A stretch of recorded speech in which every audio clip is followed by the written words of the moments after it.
Samahan nyo kami mga kapusya ngayon mag-donate ng dugo sa may Pungapong National High School.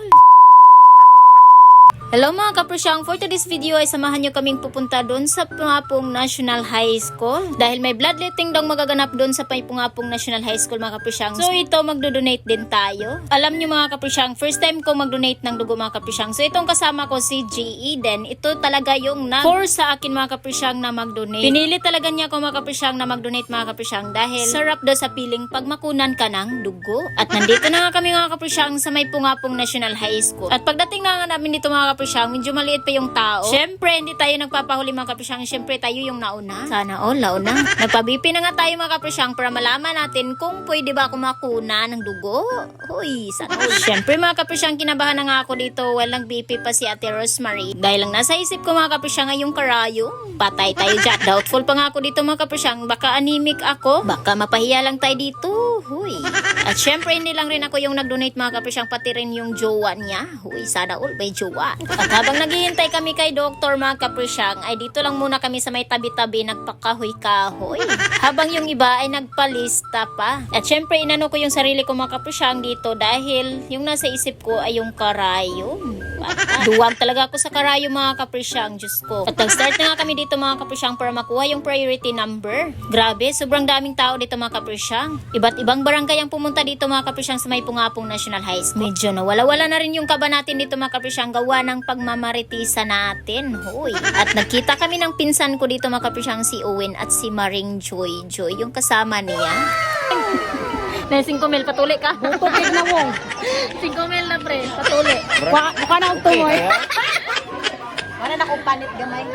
At dumating na nga rin yung mga taga-RHU mga kapusyang. Medyo bumalik na naman yung kaba ko. Sila pala yung mga pinsan ko mga kapusyang. At eto mga kapusyang, medyo malapit-lapit na nga rin tayo makuna ng dugo. Nako, first time ko talaga mag-donate ng dugo mga kapusyang dahil yung karayom talaga yung pinakaayaw ko sa lahat. Pangiti-ngiti lang tayo dito mga kapusyang para hindi halatang kinakabahan tayo. Alam nyo naman, yung karayom hindi talaga mawawala sa isip ko. Diyos ko na karayom na yan.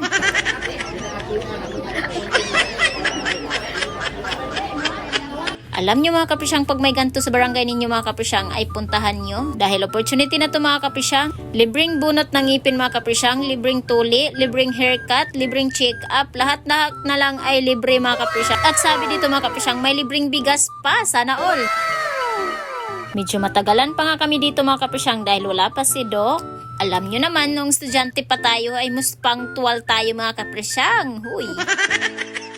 Medyo maaga nga rin kami pumunta dito mga kapusyang para hindi kami maglinya. Alam nyo naman, kakapagod maglinya lalo na't maulan or mainit. Medyo napagod din yung maliliit na bagta ko mga kapusyang sa kakatayo. Kaya upo muna tayo saglit dito mga kapusyang. May isang auntie dito mga kapusyang na nagsabing may nakita daw siyang gwapo at mabango.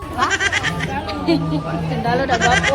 Maya-maya mga kapusyang ay pumunta na nga agad kami rito sa may bloodletting area. O, totoo nga palang may bigas na libre mga kapusyang pag mag-donate ka ng dugo. Ako, hindi lang pala bigas yung libre mga kapusyang, meron ding birch tree, Nescafe, multivitamins and water.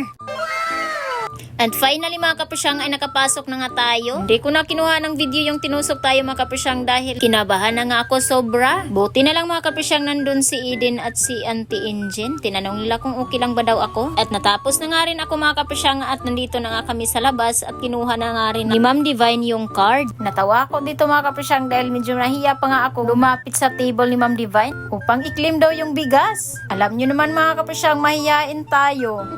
By the way mga kapusyang, para na rin tayong taga-Pungapong nito dahil dito nga ako nagpabakuna ng vaccine at dito din ako nag-booster at nagpicture na nga kami ng kapitan mga kapusyang. At syempre nga dahil may libreng haircut ay nagpa-haircut na nga rin si Auntie Engine. At yun lang po mga kapusyang, thank you for watching. Uwi na po ako ng Pagadian City. See you in my next vlog. Mwah!